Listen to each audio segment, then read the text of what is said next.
નમો હંતાણમ નમો સિદ્ધાણમ નમો આયર્યાણમ નમો વચ્છાયણમ નમો લોય સવસામ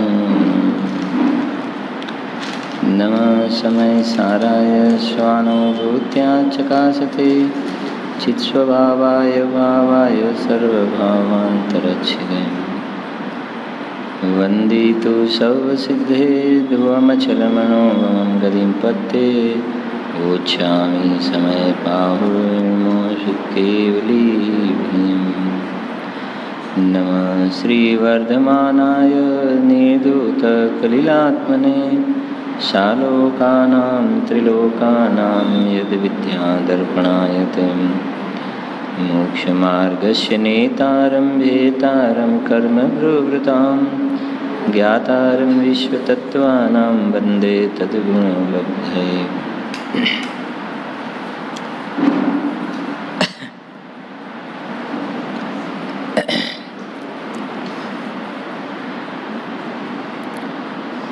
પૂજ્ય સોગાનીજી દ્વારા જે એમના દ્રવ્ય દૃષ્ટિ પ્રકાશના ગ્રંથના રૂપમાં એમના જે બોલનું સંકલન છે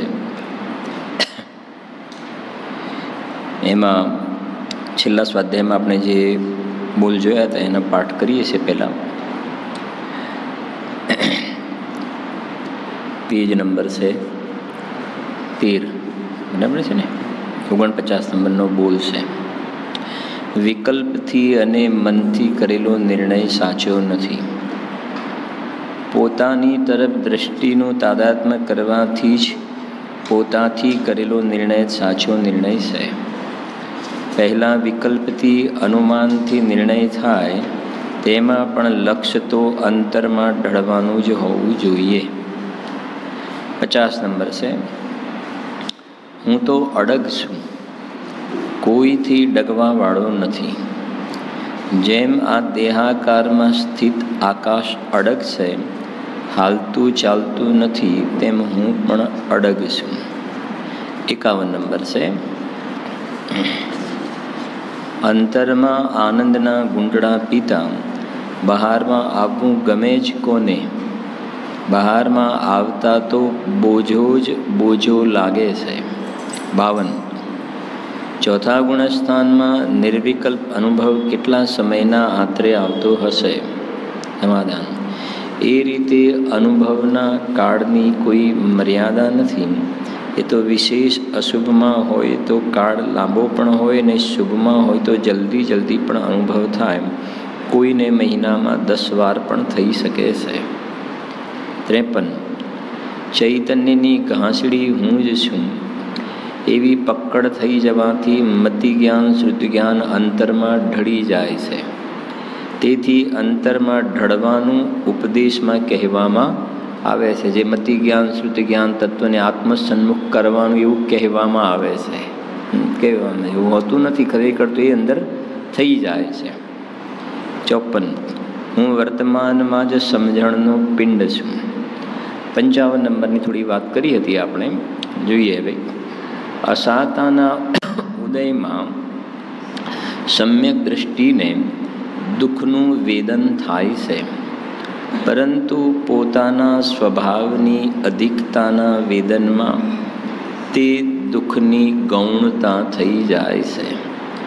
જ્ઞાનમાં શાંતિના વેદનની સાથે દુઃખનું વેદન આવે છે, પરંતુ તે વેદન મુખ્ય થતું નથી. પોતાના સ્વભાવની જ જ્ઞાનીને અધિકતા રહે છે. પોતાના સ્વભાવની અધિકતા ક્યારેય છૂટતી નથી. બહુ સુંદર બોલ છે. શું કહે છે જુઓ. અસાતાના ઉદયમાં, સાતાની વાત છોડો, અસાતાના ઉદયમાં સમ્યક દૃષ્ટિને દુઃખનું વેદન થાય છે. થાય છે દુઃખનું વેદન.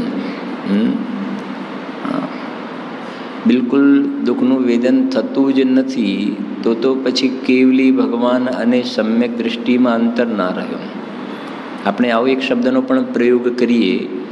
મિથ્યા દૃષ્ટિ માટે અજ્ઞાની, સમ્યક દૃષ્ટિ માટે જ્ઞાની અને ભગવાન માટે કેવલ જ્ઞાની. સમજાય છે કે નહીં? તો જ્ઞાનીને અસાતાનો ઉદય આવે, જેમ રાજા શ્રેણિકના જીવ જ્ઞાની છે, કેવલ જ્ઞાની નથી, અજ્ઞાની પણ નથી. અજ્ઞાની નથી એટલે કે મિથ્યા દ્રષ્ટિ નથી, અને કેવલ જ્ઞાની પણ નથી. સમ્યક દ્રષ્ટિ જ્ઞાની છે. અને ત્યાં અસાતાનો ઉદય છે તો એટલું દુઃખનું વેદન પણ છે. સમય સારમાં આવીને જે સાતા અસાતા જે થાય છે એ અંદરમાં જે વેદન થાય છે ને અતિક્રમતું નથી. મને એનું વેદન જોવામાં આવે છે. વેદન બિલકુલ જોવામાં જ ના આવે એવું નથી હોતું. બહુ ધીરજથી વાત સમજીએ. વેદન બિલકુલ જોવામાં જ ના આવે એવું નથી હોતું. જો વેદન બિલકુલ જોવામાં જ ના આવે તો પછી કેવલ જ્ઞાની જેવી વાત થઈ ગઈ. એક વાત. અને શાસ્ત્રમાં એમ પણ કથન આવે કે સમ્યક દ્રષ્ટિને મોહ રાગ દ્વેષ હોતો નથી. સમ્યક દ્રષ્ટિને મોહ રાગ દ્વેષ હોતો નથી ને મોહ રાગ દ્વેષ હોય તો સમ્યક્ત્વ ના કહેવાય. તો એ શ્રદ્ધા ગુણની અભિપ્રાયની મુખ્યતાથી એવા કથન આવે જોવામાં કે સમ્યક દ્રષ્ટિ જીવ નિરાશ્રવ છે. નિરાશ્રવ એટલે સમ્યક દ્રષ્ટિ જીવને આશ્રવ નથી એટલે રાગ નથી. હવે રાગ નથી એટલે દુઃખ નથી એવું થયું. સમ્યક દ્રષ્ટિ જીવને રાગ નથી એટલે દુઃખ નથી એવું થયું. તો એવા કથન પણ આવશે. પણ એ સમ્યક દ્રષ્ટિ જીવને નિરાશ્રવ કહ્યા, આશ્રવ નથી એટલે દુઃખ નથી એવું જે કહ્યું, તો ત્યાં મિથ્યાત્વને અનંતાનુબંધીની અપેક્ષાએ જે અનંત દુઃખ હોય છે એવું દુઃખ નથી. ચારિત્રના દોષવાળું થોડું દુઃખ છે એને ગણતરીમાં લેવાતું નથી. એ અપેક્ષાએ એમ કહ્યું કે સમ્યક દ્રષ્ટિ જીવને નિરાશ્રવ કહી દીધા. હવે આ વાત સાંભળીને ગુરુદેવશ્રીના સમયમાં પણ કોઈ અભ્યાસી જીવને એવો એક ભ્રમ પણ થયો હતો કે એ એવું માનવા લાગ્યા હતા કે ચોથા ગુણસ્થાને રાગનું બિલકુલ વેદન જ ના હોય, એટલે દુઃખનું વેદન હોય જ નહીં બિલકુલ. આવી પ્રકારની ભ્રાંતિ થઈને માનવા લાગ્યા. અને પછી એમને ગુરુદેવશ્રીના પ્રવચનમાં છે કે એ સોગાનીજી સાહેબની પણ ભૂલ કાઢવા લાગ્યા. કેમ કે આ સોગાનીજી સાહેબે લખ્યું ને સમ્યક દ્રષ્ટિને દુઃખનું વેદન થાય છે. હવે એમનું શું માનવું હતું કે સમ્યક દર્શન થયું ને એટલે દુઃખનું વેદન થાય જ નહીં બિલકુલ. પૂરી વાત સમજજો જરાક. દુઃખનું વેદન થાય જ નહીં. કેમ કે સમ્યક દ્રષ્ટિ જીવને નિરાશ્રવ કહ્યા છે. હવે સમ્યક દ્રષ્ટિ જીવને નિરાશ્રવ કહ્યા એ કાલે બતાવ્યું હતું. ત્યાં ચોથા ગુણસ્થાનમાં સમ્યક દર્શન થયું તો એમ કહ્યું કે સમ્યક દર્શન થયું એટલે સહી મુક્ત એ જીવ મુક્ત જ છે. આમ કહ્યું. શું કહ્યું? મુક્ત જ છે. અને એમ કહ્યું છે કે મિથ્યાત્વ છે તે જ સંસાર છે. શું કહ્યું? બે વસ્તુ. પછી અત્યારે બધું ખોલતા નથી આપણે. 320 ગાથા સમય સાની અને એના આગળનો કલશ. મિથ્યા દર્શન છે તે જ સંસાર છે. અને મિથ્યા દર્શન ગયું ને સંસાર ગયો. એટલે સહી મુક્ત એ મુક્ત જ છે. અને મુક્ત જીવોને દુઃખ હોય ના હોય. એટલે એ એમ માનવા લાગ્યા કે ચોથા ગુણસ્થાને સમ્યક દર્શન થયું એટલે રાગ હોતો જ નથી બિલકુલ. અને એમને એટલે રાગ નથી હોતો એટલે દુઃખનું વેદન એ નથી હોતું. પણ એ તો કઈ અપેક્ષાથી કહ્યું છે એ અપેક્ષાને ન સમજ્યા અને ભ્રાંતિ થઈ ગઈ. એ તો અનંત દુઃખની અપેક્ષાએ થોડુંક રહ્યું છે એને ગણતરીમાં નથી લેવાતું એ અપેક્ષાથી વાત છે. પણ એથી કરીને તમે સર્વથા બિલકુલ માનો જ નહીં તે ભૂલ છે. એટલે અહીંયા લખે છે, જો સમ્યક દ્રષ્ટિને દુઃખનું વેદન થાય છે પરંતુ હવે જો બીજી વાત મહત્વની, આ દુઃખનું વેદન તો થાય છે. કેમ? રાજા શ્રેણિકના જીવને જ આપણે લઈએ, નરકની અંદર છે, સમ્યક દ્રષ્ટિ છે, તો ત્યાં ગાડી મારકાટ વગેરે ચાલે છે, તો પોતે બચવાના પ્રયત્ન પણ કરે, તો એમને જેટલો રાગ છે એટલું દુઃખનું વેદન પણ છે. રાગ બિલકુલ ના હોય તો વિતરાગ કહેવાય, તેવું તો છે નહીં. તો એટલું દુઃખનું વેદન છે. પરંતુ આ મહત્વની વાત, હવે પોતાના સ્વભાવની અધિકતાના વેદનમાં તે દુઃખની ગૌણતા થઈ જાય છે. આ વસ્તુ અગત્યની છે. પોતાના સ્વભાવની અધિકતાના વેદનમાં તે દુઃખની ગૌણતા થઈ જાય છે. મને સમજો, એ કહેવું છે અહીંયા, સમ્યક દર્શન થયું એટલે ચોથું ગુણસ્થાન પ્રગટ્યું, બરાબર સમજવું, તો એ વખતે આનંદની કણિકા છે. શું કહ્યું? આનંદની કણિકા. પાંચમા ગુણસ્થાનમાં થોડો વધારે આનંદ થયો, મુનિ દશામાં પ્રચુર આનંદ, અને ભગવાનનો અનંત આનંદ, અનંત સુખ. ઠીક છે ને આટલું સુધી? પણ હવે વાત આપણે કરવી છે ચોથા ગુણસ્થાનની. આનંદની શું છે? કણિકા. થોડોક આનંદ પ્રગટ્યો છે.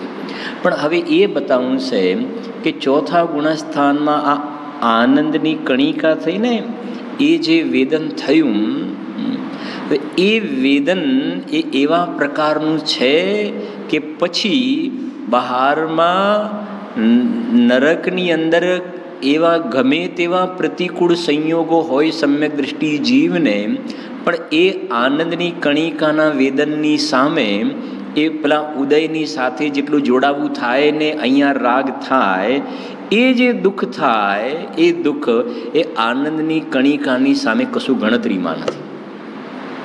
બહુ થોડું સમજવું જરાક, હું શું કહેવા માગું છું. ખ્યાલ આવે છે હું શું કહેવા માગું છું? સાતમી નરકમાં નારકી છે, અને એ જીવને સમ્યક દર્શન પ્રગટ થયું. કયું ગુણસ્થાન?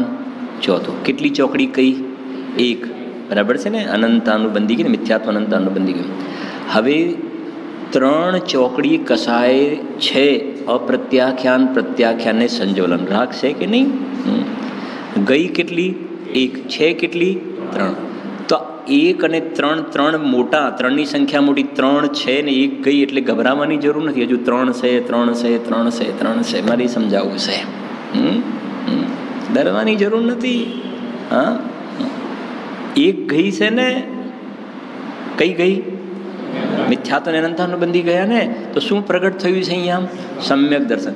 અને જે આનંદનું વેદન થાય છે, આનંદનું વેદન, એ આનંદના વેદનમાં એવી તાકાત છે કે પેલી 3 ચોકડી છે ને, અપ્રત્યાખ્યાન, પ્રત્યાખ્યાન, સંજ્વલન, તો એટલું જે ઉદયને એટલો રાગ દ્વેષના પરિણામ, કષાયના પરિણામ છે ના નથી, અને એટલું દુઃખનું વેદન પણ છે. જેટલો રાગ છે એટલું દુઃખનું વેદન છે. તો કેટલું દુઃખનું વેદન? 3 ચોકડી કષાય જે છે ને એટલું દુઃખનું વેદન છે. પણ 3 કહેતા આમ, અને પેલું 1 ગયું છે તો થોડું ને 3 કહેતા વધારે, એવી જાતિની જ્ઞાનમાં ખોટી કલ્પના કરવાની જરૂર નથી. મારે એ અત્યારે ચર્ચા કરવી છે. આપણે એ કલ્પના કરવાની. પેલી 3 અને ગઈ છે કેટલી? 1. એવું નહીં.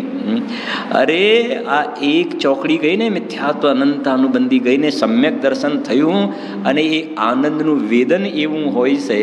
એ આનંદના વેદનની સામે, એ શાંતિના સુખના વેદનની સામે પેલો 3 ચોકડી કષાયનો રાગ અને દુઃખ છે ને, એની કોઈ વેલ્યુ જ નથી, કોઈ ગણતરી નથી એની. એ કહેવું છે અહીંયા. તો બોલો, પ્રગટ કરવું છે કે નહીં આવું સમ્યક દર્શન? સમજાય છે કે નહીં? એનો એક મહિમા તો ખ્યાલ આવે ને. અને આ શું કહેવાય ને, ખોટું શું કહેવાય ને, વધારીને સમ્યક દર્શનનો મહિમા કરવામાં આવે છે એવું નથી. આ રિયલ ટ્રુથ છે, આ વાસ્તવિકતા છે. આવી આ વાસ્તવિકતા છે.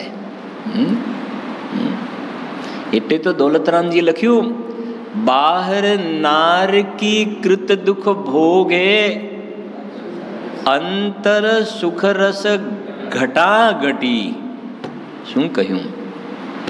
થોડું ધીરે ધીરે સમજો વાત જરાક. ફરી બોલું છું. બહાર નારકી કૃત દુઃખ ભોગે, એટલું જેટલું જોડાણ છે એટલું વેદન છે દુઃખનું. અને અંતર સુખરસ ઘટાઘટી. અંતર સુખરસ ઘટાઘટી. હવે જવાબ આપો મને જરા તમે. અંતર સુખરસ ઘટાઘટી એ આ કયા ગુણસ્થાનની વાત છે? કેમ કે નરકમાં ચોથા ગુણસ્થાનથી ઉપરથી હોય નહીં. સુખરસની ઘટાઘટી.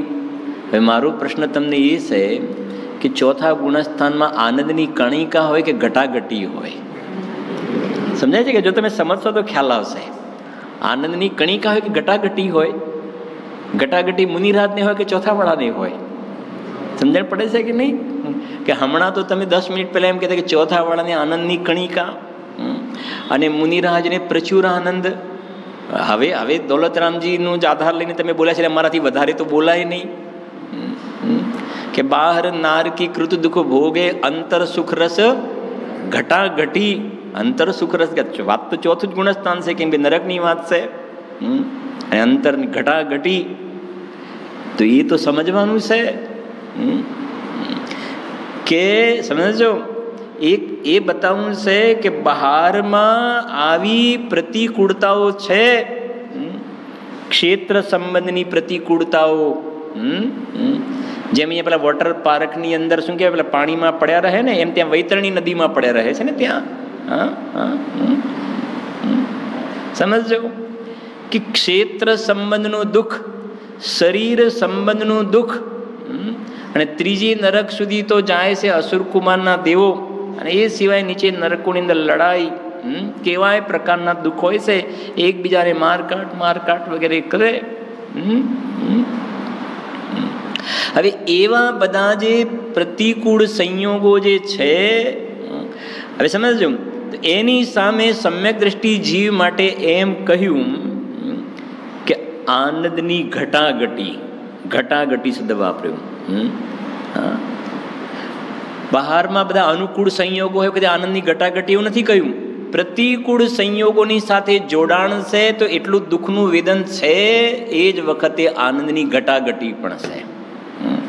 તો મને તમે જવાબ આપો કે આવા પ્રતિકૂળ સંયોગોની વચ્ચે પણ આનંદની જે ઘટાઘટી જોવા શબ્દ વાપર્યો, તો આનંદની ઘટાઘટી છે, એનો મતલબ સમ્યક દર્શનનો મહિમા કોઈ અદ્ભુત મહિમા છે કે નહીં?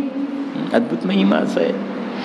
હવે તમે સમજો, એ વખતે દુઃખનું જે વેદન છે, જેટલું દુઃખનું વેદન છે ને, બહાર નારકી કૃત દુઃખ ભોગે, એ દુઃખ કેટલી ચોકડી સંબંધનું છે? એ દુઃખ 3, અપ્રત્યાખ્યાન, પ્રત્યાખ્યાન અને સંજ્વલન. એ સંબંધનું દુઃખ છે, એ સંબંધ દુઃખ છે. અને એ જ વખતે આનંદની શું છે? ઘટાઘટી.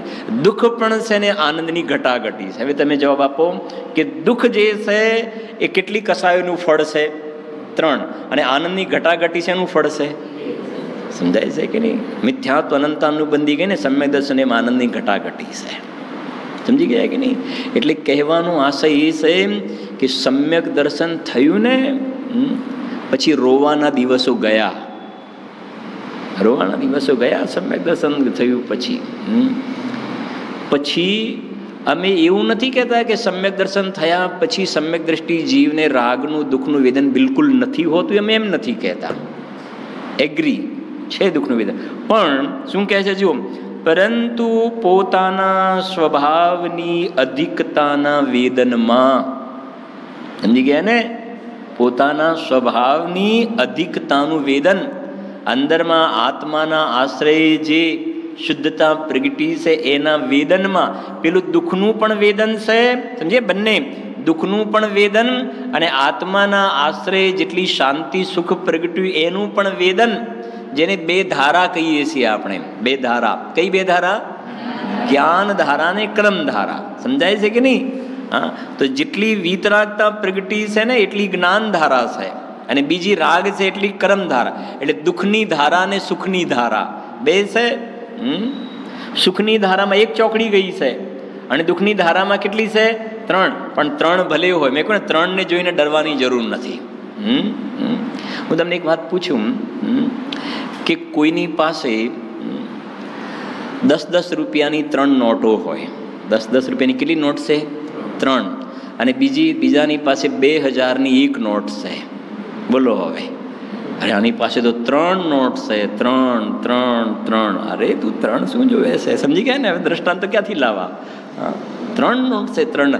અરે 3 પણ 1-1 રૂપિયાની 3 નોટો છે. 1-1 રૂપિયાની 3 નોટો છે ને. અને મારી પાસે શું છે?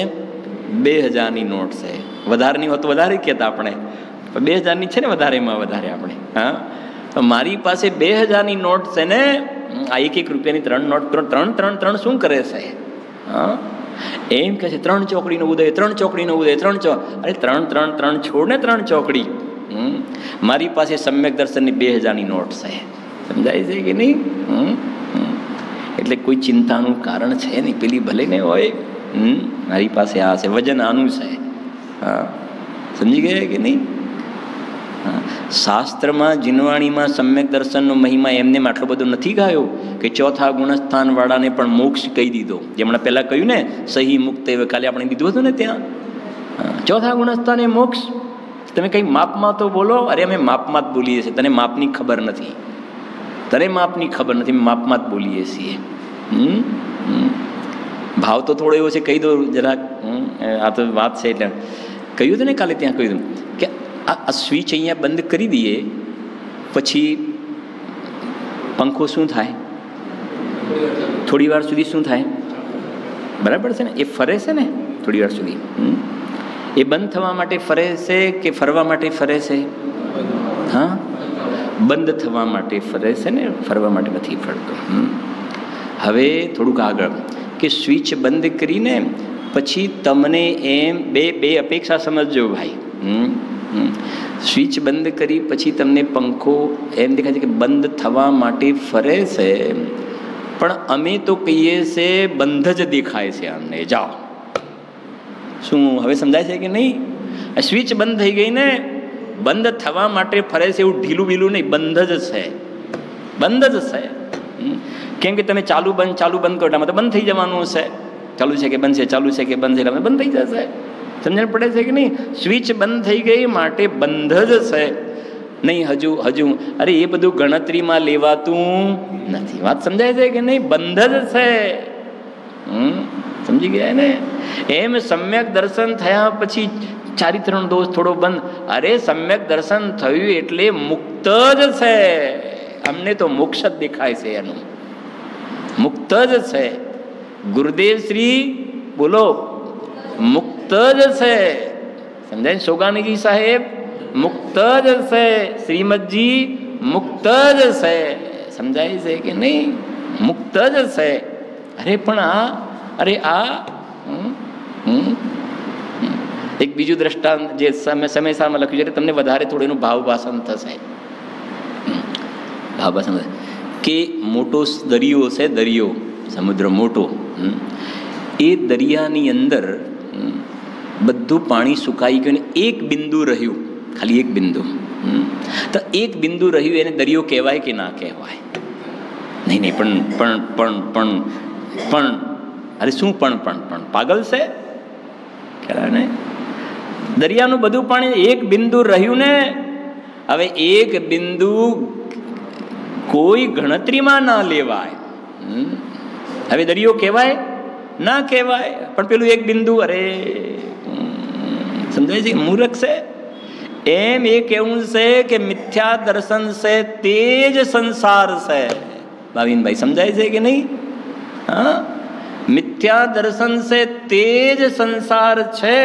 પછી અવિરતિ પ્રમાદ કષાય ને યોગ બંધના કારણ અરે મુખ અમંગલ વાતો નહીં કર હમણાં. સમજી ગયા કે નહીં? મિથ્યા દર્શન, અવિરતિ, પ્રમાદ, કષાય ને યોગ બંધના 5 કારણ કહ્યા ને. પણ અમે તો કહીએ છીએ મિથ્યાત્વ છે તે જ શું છે? તે જ સંસાર. અને હવે જીવના 2 ભેદ, સંસારી અને મુક્ત. સંસારી અને મુક્ત 2 ભેદ છે. હવે મિથ્યા દર્શન છે તે જ સંસાર છે, તો મિથ્યા દર્શન ગયું એટલે શું થઈ ગયો? મોક્ષ થઈ ગયો. વાત પૂરી થઈ ગઈ. પણ પણ કે શું બોલ, પણ શું બોલ કે અવિરતિ, પ્રમાદ, કસાય ને યોગ, એનું શું? અરે કે પેલું પાણીનું પેલું બુંદ રહી ગયું ને, પેલો કહે છે કે આખો દરિયો સુકાઈ ગયો, પણ પેલું પાણીનું એક ટીપું રહી ગયું. સમજી ગયા ને? હવે જે એમ કે પેલું પાણીનું એક બુંદ હજુ સુકાયું નથી, હજુ એક સુકાયું નથી, એક પોઈન્ટ રહી ગયો છે. આખો દરિયો તો સુકાઈ ગયો પણ એક બુંદ રહી ગયો છે. તો એને લોકો શું કહેશે? પાગલ કહેશે ને. અરે આખો દરિયો સુકાઈ ગયો ને એક પાણીનું બુંદ રહ્યું, તને એ દેખાય છે? આખો દરિયો સુકાઈ ગયો નથી દેખાતો અને એક બુંદ દેખાય છે. એમ કહે છે આ મિથ્યા દર્શન જે ખરો સંસાર છે ને એ નીકળી ગયો, તને દેખાતો નથી.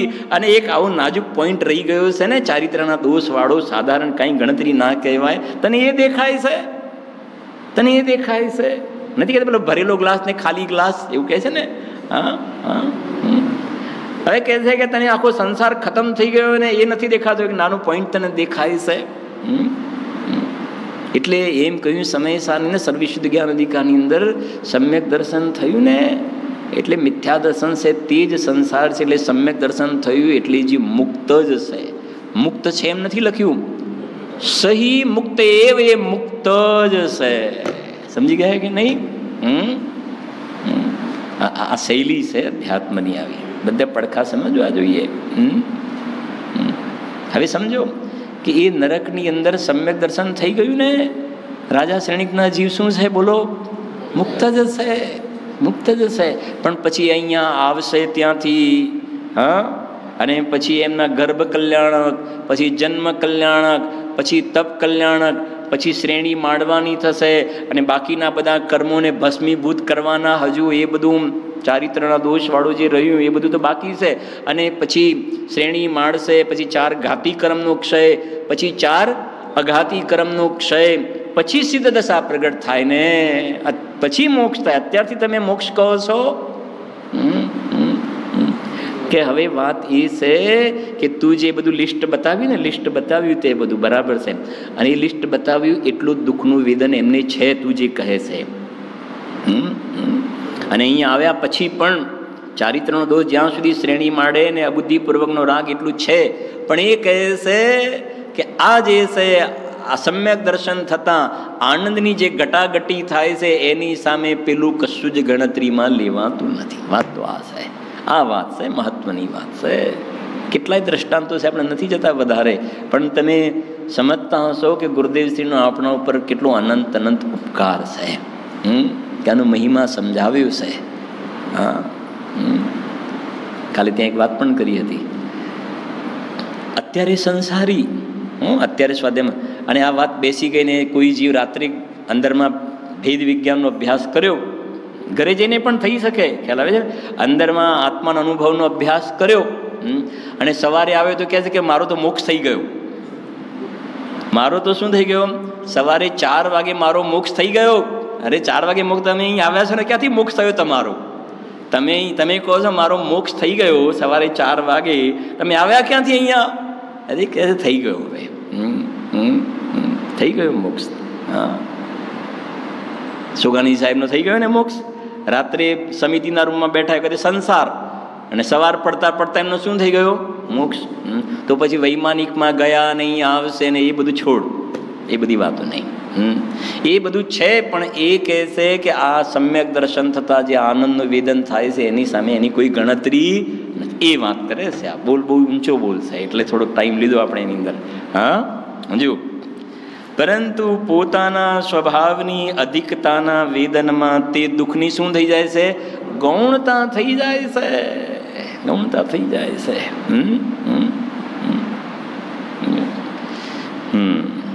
અરે બહારમાં એક 5 ઇન્દ્રિયના વિષય ભોગની અભિલાષા હોય ને, એની અંદર પણ જીવ કેટલી તકલીફો નથી વેઠતા જોવામાં આવે છે કે પેલા વિષયોની અધિકતા હોય તો પેલું દુઃખ ગૌણ થઈ જાય છે ને, એવું જોઈએ છે બહારમાં પણ. જો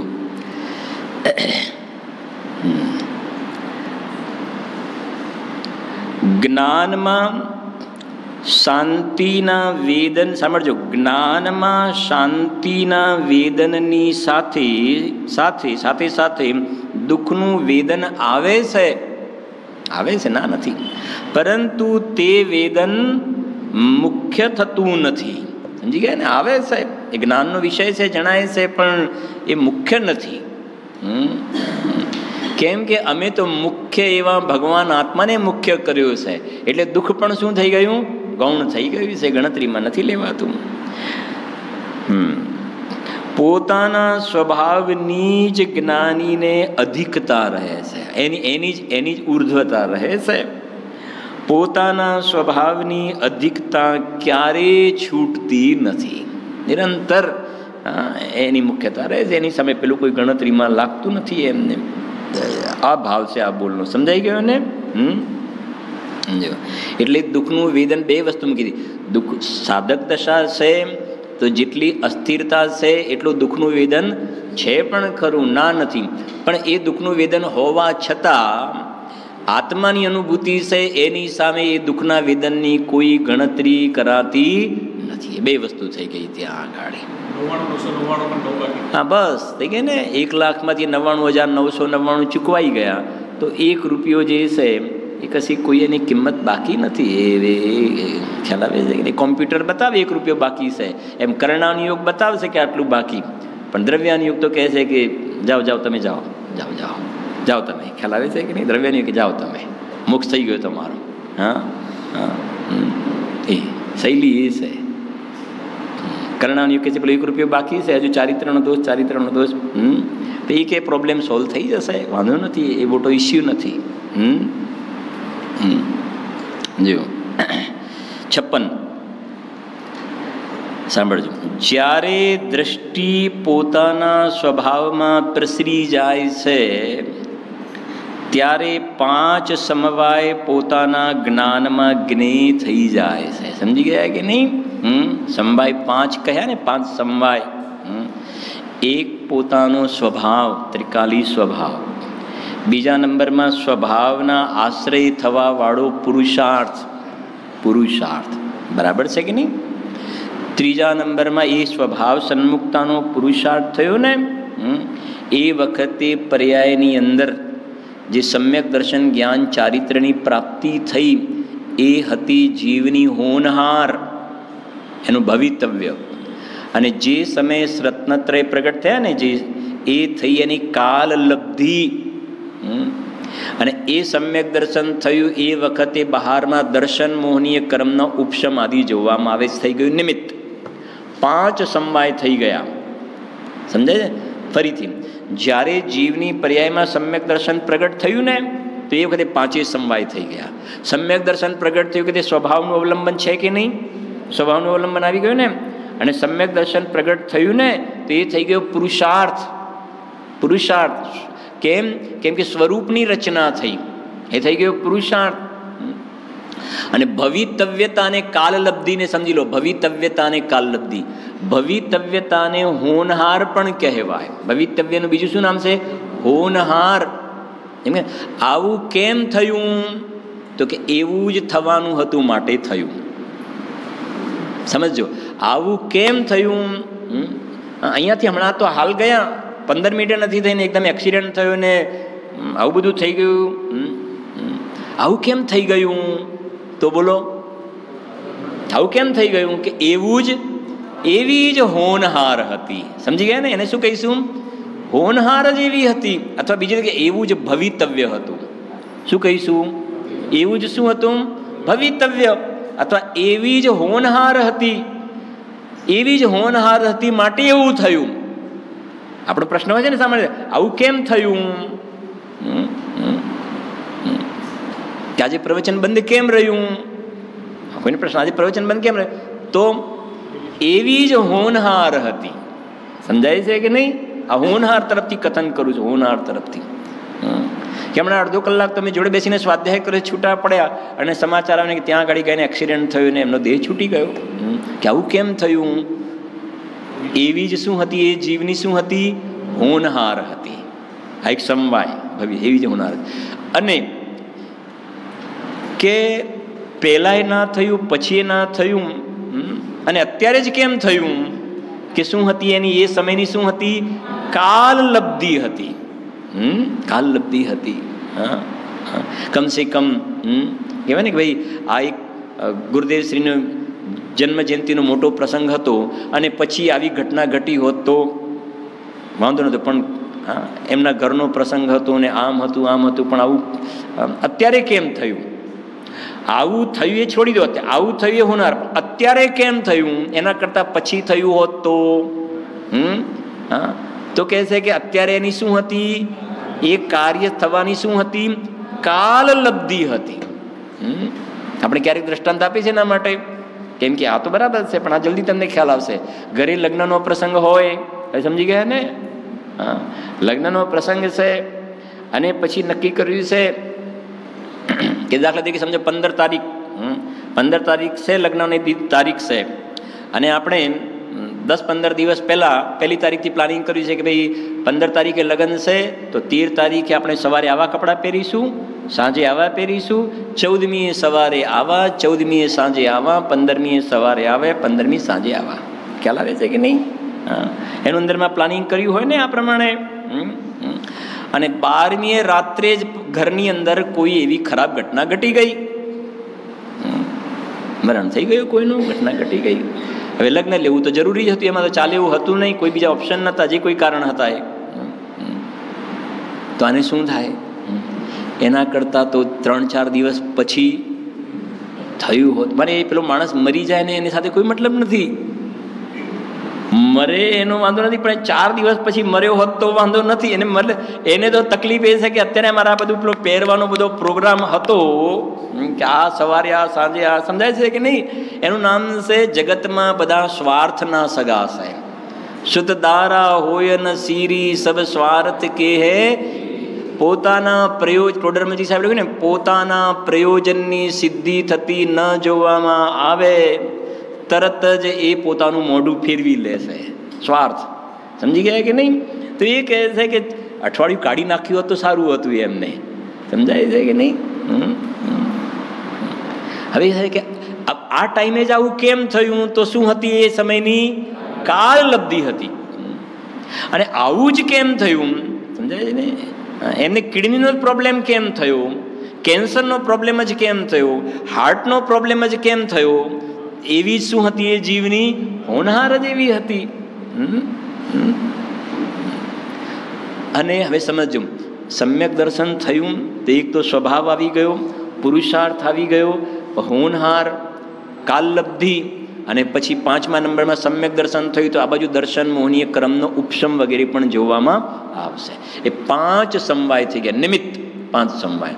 તો અહીંયા સોગાની સાહેબને કહેવું છે કે જ્યારે દ્રષ્ટિ પોતાના સ્વભાવમાં પ્રસરી જાય છે અંદરમાં, સમ્યક દર્શન જ્યારે જીવને થાય છે ત્યારે 5 સમવાય પોતાના જ્ઞાનમાં જ્ઞેય થઈ જાય છે.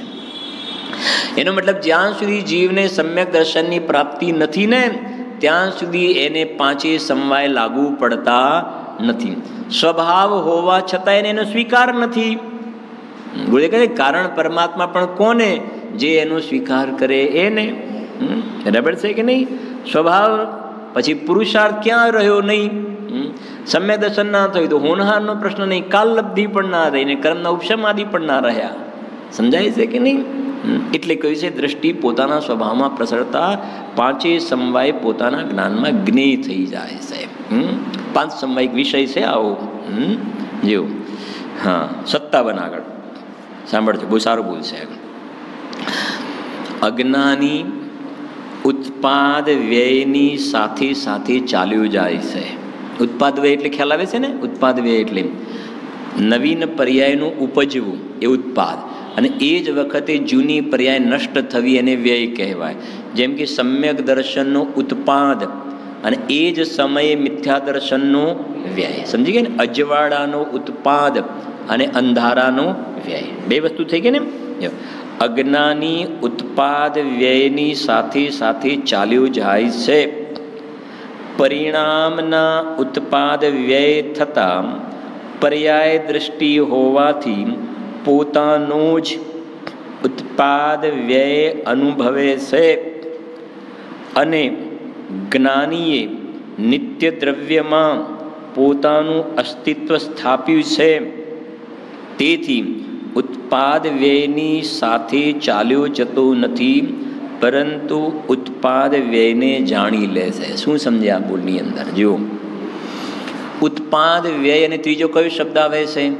ઉત્પાદ વ્યયની જોડે દ્રવ્ય, ઉત્પાદ વ્યય દ્રવ્ય યુક્તમ સત સદ્રવ્ય લક્ષણમ. બરાબર છે ને? હવે ઉત્પાદ વ્યય બે શબ્દ તો મળ્યા, આમાં મળ્યા કે ના મળ્યા બે શબ્દ? અચ્છા, આમાં તમને દ્રવ્ય શબ્દ ક્યાંય દેખાય છે? દ્રવ્ય શબ્દ ક્યાંય દેખાય છે તમને? આમાં સુધી કાઢવામાં મને દેખાય છે. શું શબ્દ પડ્યો છે? નિત્ય. નિત્ય શબ્દ પડ્યો છે ને ત્રીજી લાઈનમાં. જો નિત્ય એ દ્રવ્ય, એને નિત્ય. નિત્ય સમજો. હવે થોડું એક્ઝામ્પલ જઈને પછી આપણે આગળ જોઈએ છે. જેમ કે એક સોનાની ચેઇન છે. ચેઇન બરાબર છે કે નહીં? ચેઇનને ભગાવી અને આપણે બંગડી બનાવી, બરાબર છે કે નહીં? તો એમાં ચેઇનનો વ્યય થયો, બંગડીનો શું થયો? ઉત્પાદ. અને દ્રવ્ય શું રહ્યું? સોનું ધ્રુવ રહ્યું. સોનીના ત્યાં આપણે ચેઇન બનાવવા માટે આપી, બંગડી બનાવવા માટે આપી, અને આપ્યું શું એને? ચેઇન. અને એને શું કહ્યું? બંગડી બનાવવાની છે, 15 દિવસ પછી આવીશું. અને 15 દિવસ પછી એના મળવા માટે ગયા તો સોનીએ કીધું કે સાહેબ એવું થયું કે ચેઇનનો તો નાશ થઈ ગયો, પણ સાથે તમારા સોનાનો પણ નાશ થઈ ગયો, સોરી. શું કહ્યું મેં? ખબર પડે છે કે નહીં? ચેઇનનો તો નાશ થઈ ગયો, પણ સાહેબ તમારા સોનાનો પણ નાશ થઈ ગયો. તો બોલો, ચલાવી લેશો તમે? સોનીને જ્યારે આપણે ચેઇન આપીએ છીએ અને કહીએ છીએ કે મારે આમાંથી બંગડી બનાવવાની છે, તો એ બરાબર વિશ્વાસ છે ને કે 15 દિવસ પછી આપણને આ બંગડી, ચેઇનનો વ્યય અને બંગડીનો ઉત્પાદ અને સોનું તો મારું એનું એ મને શું મળશે? પાછું મળશે. સોનાનો નાશ નહીં થાય. એ થઈ ગયું દ્રવ્ય. નિત્ય. નિત્ય. સમજી ગયા? આટલું તો ક્લિયર? હવે સમજજો. એવી રીતે આ જગતમાં અનંતાનંત દ્રવ્ય છે, એમાં હું એક જીવ નામનું દ્રવ્ય છું. બોલે છે ને, હું જીવ છું, મારામાં જ્ઞાન છે, હું જ્ઞાનથી જાણ. હું જીવ દ્રવ્ય છું. તો દરેક સમયે મારામાં પણ ઉત્પાદ વ્યય થઈ રહ્યો છે. રાત્રે આપણે સૂઈ જઈએ એ વખતે ઉત્પાદ વ્યય ચાલુ હોય કે ના હોય શરદભાઈ? હા, આત્માએ ઊંઘી જાય. હા, અરે આત્માએ નથી ઊંઘતો, શરીરે નથી ઊંઘતું. નિરંતર દરેક દ્રવ્યમાં ઉત્પાદ વ્યય કન્ટિન્યુ ચાલુ જ હોય. ઉત્પાદ વ્યય પર્યાયમાં થાય. શેમાં થાય? પર્યાયમાં. સમજાય છે કે નહીં? સવારે કહ્યું ને, સામાન્ય અને વિશેષ બે પડખા હોય. સામાન્ય એટલે ટકવાવાળું દ્રવ્ય, અને વિશેષ એટલે પર્યાય બદલાયા કરે, નિરંતર ચેન્જ થાય કરે. જેમ કહ્યું ને, પેલી ચેઇન અને બંગડી એ વિશેષ અને સામાન્ય સોનું. એવી રીતે હું જીવ દ્રવ્ય છું. હવે હું જીવ દ્રવ્ય છું તો મારામાં બે પડખા છે. એક ટકવાવાળું દ્રવ્ય ટકવાવાળું, અને બીજી પર્યાય સમય પલટાયા કરે છે દરેક સમય. એને ઉત્પાદ વ્યય નિરંતર. હવે સમજો, નિરંતર કન્ટિન્યુ ચાલુ છે. આપણા પકડમાં પણ નથી આવતું. એક સમય છે ને, એક સમય ભગવાનના જ્ઞાનમાં એક સમયમાં જે ભાવ થાય પકડમાં આવે. આના તો જ્ઞાનની અંદર એવી અભિક્ષણતા નથી કે પકડમાં આવે. પણ મારે એ કહેવું છે કે અત્યારે આપણને આ રાગના પરિણામ છે ને, રાગ સાંભળવાનો શુભ રાગ. શુભ રાગમાંથી ઘડીમાં પ્રવચનમાં જ બેઠા હોય ને ક્યાંક પાછો બીજો ઉપયોગ ચાલ્યો જાય. તો એ રાગ, પછી દ્વેષ, પછી ક્રોધ, માન, માયાલોભ. તો દરેક સમયે જે આવા ભાવો થયા કરે છે, હિંસા, ઝૂઠ, ચોરી, કુશીલ, પરિગ્રહ અથવા દયા, દાન, પૂજા, ભક્તિ, જે બોલે છે દિન રાત શુભાશુભ ભાવો મેં મેરા વ્યાપાર ચલા. તો શુભ ને અશુભ ભાવ થયા કરે છે ને, એ શેમાં લઈશું? ઉત્પાદ વ્યયમાં લઈશું કે દ્રવ્યમાં? શેમાં લઈશું? ઉત્પાદ વ્યય નિરંતર ચાલુ છે. નિરંતર ઉત્પાદ વ્યય ચાલુ છે અનાદિથી. અને એ ઉત્પાદ વ્યય વખતે કન્ટિન્યુ એની સાથે જે ચાલી રહ્યો છે ને, એ જાણવાનો જે જીવનો સ્વભાવ, જે આત્મદ્રવ્ય જે છે, એ આત્મદ્રવ્ય તો એવું ને એવું અનાદિ અનંત કાળ સુધી એ એવું ને એવું જ રહે છે. એ શુભ ને અશુભ ભાવ થતા જે ત્રિકાલી દ્રવ્ય, જે નિત્ય પડખું છે, એ શુભ ને અશુભ રૂપ નથી થતું. એ શુભ કે અશુભ રૂપ નથી થતું. સમજો, સોનું જો ચેઇન રૂપ થઈ જાય, સોનું ચેઇન રૂપ થઈ જાય તો ચેઇનનો નાશ થતા સોનાનો શું થઈ જાય? નાશ થઈ જાય. સમજાય છે કે નહીં? તો સોનાની ચેઇન, જેમ કહ્યું ને, સોનાની ચેઇન, તેમાં ચેઇનનો ભાવ અલગ છે, સોનાનો ભાવ અલગ છે. સમજાય છે કે નહીં? બંને સાથે રહેલા હોવા છતાં બંનેને જુદા ના કરાય કે સોનું તમે રાખો ને ચેન હું રાખું, એમ જુદા ન કરાય. જુદા ન કરાતા હોવા છતાં બંનેનો ભાવ અલગ છે. એવી રીતે આ રાગ દ્વેષના નિરંતર પરિણામ ઉત્પાદ વ્યય થઈ રહ્યા છે. એ વખતે આ જાણનાર જાણનાર જાણનાર જાણનાર જે જ્ઞાયક કહીએ છીએ, નથી અપ્રમત્ત કે પ્રમત્ત નથી, જે એક તો જ્ઞાયક જ્ઞાયક જ્ઞાયક કન્ટિન્યુ ચાલે. અને પ્રમત્ત અપ્રમત્ત એ શું છે? પર્યાય. અહીંયા શબ્દોમાં શું કહીશું એને? ઉત્પાદ વ્યય. હવે અહીંયા ગાડી સોગાણી સાહેબનું એ કહેવું છે, સાંભળજો. અજ્ઞાની ઉત્પાદ વ્યયની સાથે સાથે ચાલ્યો જાય છે. એટલે શું? ઉત્પાદ વ્યયની આપણે બે ફ્રેન્ડ હાથ પકડીને સાથે સાથે ચાલતા હોય એવું સાથે સાથે ચાલ્યા જવાનું. ઉત્પાદ વ્યયની સાથે સાથે ચાલ્યો જાય છે. એટલે આ ઉત્પાદ વ્યય છે પર્યાય. અને પર્યાયમાં જેવા રાગ દ્વેષ ક્રોધના પરિણામ થાય છે ને, એવો જ પોતાને માને છે. એવો જ પોતા, હું રાગી છું, હું મંદ કસાઈ છું, હું તીવ્ર કસાઈ છું, હું લોભી છું, હું માની છું. સમજાય છે કે નહીં? હું દયાળુ છું, હું કરુણાવાળો છું. તો એ તો બધા પર્યાયની અંદર ઉત્પાદ વ્યયવાળા ભાવો છે. પણ એની પાછળ જે કાયમ ટકવાવાળો ભાવ એ હું છું એ રહી ગયું બાજુમાં. અને આ ચેન્જ થવાવાળા ભાવોની સાથે અજ્ઞાની ચાલ્યો જાય છે. આનું નામ થઈ ગયું પર્યાય દ્રષ્ટિ. આ તો પર્યાય છે અને આનું નામ થઈ ગયું પર્યાય દ્રષ્ટિ. અને પર્યાય તો દરેક સમયે શું થઈ જાય છે? બદલાઈ જાય છે. અને આપણે દ્રષ્ટાંત આપીએ છીએ ઘણી વાર, આપણે સાયકલ શીખવી હોય તો સાયકલ ચલાવતા હોય તો નીચે પેલી પર્યાય પૈડું વ્હીલ એ શું કરે? આમ ફરે ને. તો સાયકલ આપણે શીખવી હોય તો નીચે જોવાનું, પેલું ફરતું એની સામે. તો નીચે જોઈએ તો એક્સિડન્ટ થઈ જાય ને, અને સામે જોઈએ તો બરાબર ફરે ખરું પણ બરાબર ફરે, અને નીચે જોઈએ તો એક્સિડન્ટ થઈ જાય. એમાં ઉત્પાદ વ્યય થઈ રહ્યો છે, એમાં રાગ દ્વેષ થઈ રહ્યા છે ને, તો અજ્ઞાની એની સાથે ચાલ્યું જાય છે, પણ એને જોયા કરે છે. એનું નામ છે પર્યાય દ્રષ્ટિ. એટલે જેમ પેલા સાયકલમાં વ્હીલની સામે જોઈએ તો એક્સિડન્ટ થાય, એમ આને જન્મ મરણના ચક્કર ચાલુ રહે છે. માંગીલાલજી સમજાય છે? હા હા, તમને યાદ કર્યા હતા કાલે સવારના વ્યાખ્યાનમાં. હા હા.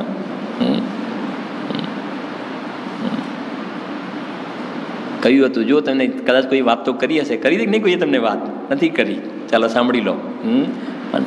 કેમ કે આ પ્રકરણની સાથે આપણે જોડાણ છે. એટલે હમણાં ઉદયપુર જવાનું થયું હતું તમારા ગામમાં, તો ત્યાં બધા કંકોત્રીમાં મેં જોયું કે કોઈ ભોરાવત હોય છે ને તમારામાં, કોઈ ભોરાવત, પછી કોઈ ગંગાવત, કોઈ દલાવત, કોઈ સખાવત, પછી કોઈ અખાવત, કોઈ ભલાવત.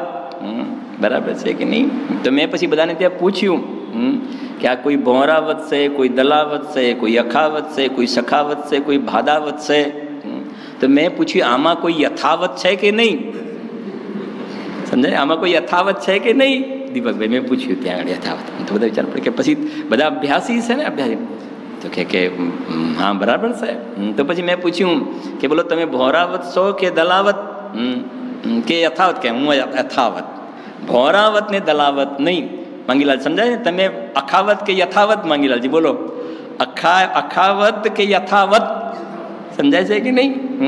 આ અખાવત જે છે એ તો ઉત્પાદ વ્યયવાળી પર્યાય છે, એ બદલાઈ જવા વાળી છે. કેમ કે સમજો ભાઈ, અખાવત વાળી આ મનુષ્યની પર્યાય, અહીંયાથી આપણે દેવની પર્યાયમાં ચાલ્યા ગયા, તો અખાવત વાળી પર્યાય તો પૂરી થઈ ગઈ. પણ યથાવત જે પેલું દ્રવ્ય જે છે, નિત્ય દ્રવ્ય ટકવા વાળું, જે પેલું સોનું સોનું સોનું તો યથાવત રહ્યું, ચેઇનની બંગડી થઈ એ બદલાઈ, તો સોનું તો યથાવત રહ્યું.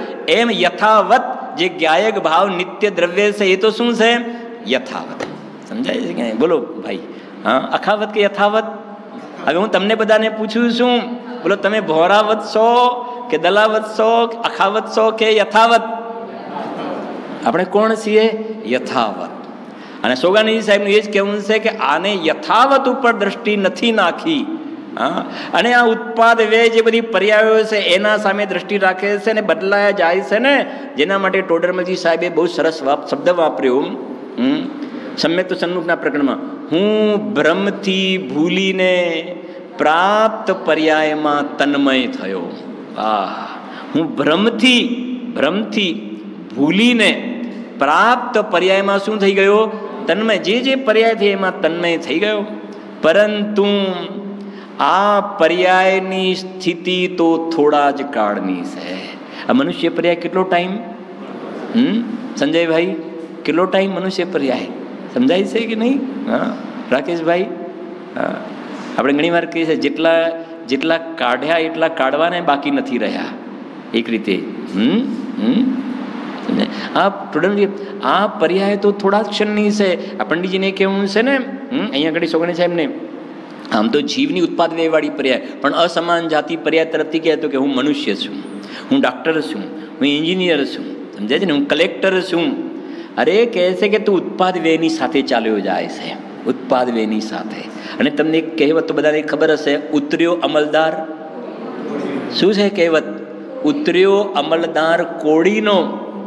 અને જે આ બધા પર્યાયના પક્ષમાં બેઠેલા છે ને, એને નિયમથી શું પડવું પડશે? ઉતરવું પડશે. કેમ? કેમ કે પર્યાય ક્ષણિક છે, ક્ષણભંગુર છે, એટલે ત્યાંથી તો ઉતરવું પડશે. એટલે ઉતર્યો અમલદાર કોળીનો, એની કોઈ વેલ્યુ નથી હોતી. અને જે પોતાના દ્રવ્ય સ્વભાવમાં જામી ગયા ને, એ વંદિતુ સર્વ સિદ્ધિમાં સામેલ થઈ ગયા, એમને ક્યારેય સંસારમાં જન્મ મરણ નથી કરવા પડતા. કાલ સવારના વ્યાખ્યાનમાં આવશે વાત. અભૂતપૂર્વ પર્યાય, સિદ્ધ પર્યાય એટલે અભૂતપૂર્વ પર્યાય, ભૂતકાળમાં નહીં પ્રગટેલી પર્યાય. મનુષ્ય, તિર્યંચ, દેવ અને નરકની પર્યાય તો અનંતવાર પ્રગટી અને નષ્ટ થઈ ગઈ. સિદ્ધ પર્યાય એક સમય પણ પ્રગટી નથી. અને એવી અભૂતપૂર્વ પર્યાય સમજો, ઉત્પાદ વ્યય વાળી હો. અભૂત સિદ્ધ ભગવાનને પણ ઉત્પાદ વ્યય થાય ને કન્ટિન્યુઅસ, પણ એ કહે છે અભૂતપૂર્વ પર્યાય આવા નિત્ય સ્વભાવનો આશ્રય લેતા પર્યાય અભૂતપૂર્વ પ્રગટ થાય છે. હા, કે ફરીથી આ મનુષ્ય તિર્યંચ, દેવ, નરકના ભવ ધારણ નથી કરવા પડતા. એ કેવું છે જો, બહુ સરસ બોલશે એક એક.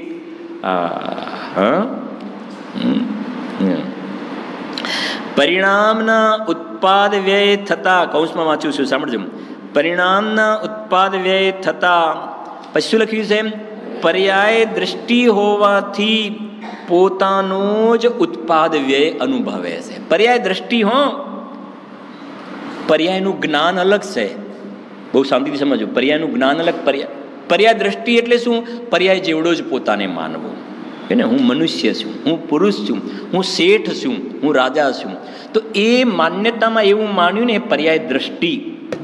અને પર્યાયનું જ્ઞાન કોને કહેવાય? સમજજો કે દ્રવ્ય સ્વભાવનું જ્ઞાન થયું પછી મને બહારમાં આવા પ્રકારનો સંયોગ છે એ સંબંધની જાણકારી, એ જ્ઞાન.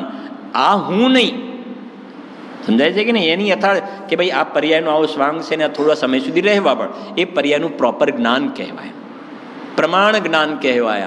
આને સમ્યક જ્ઞાન કહેવાય. સમજણ પડે છે હું શું કહું છું? પર્યાય દ્રષ્ટિ એટલે મિથ્યા દ્રષ્ટિ. બોલો જો, બરાબર છે ને? હવે સમજો, સમ્યક પ્રશ્ન મારો જવાબ આપજો.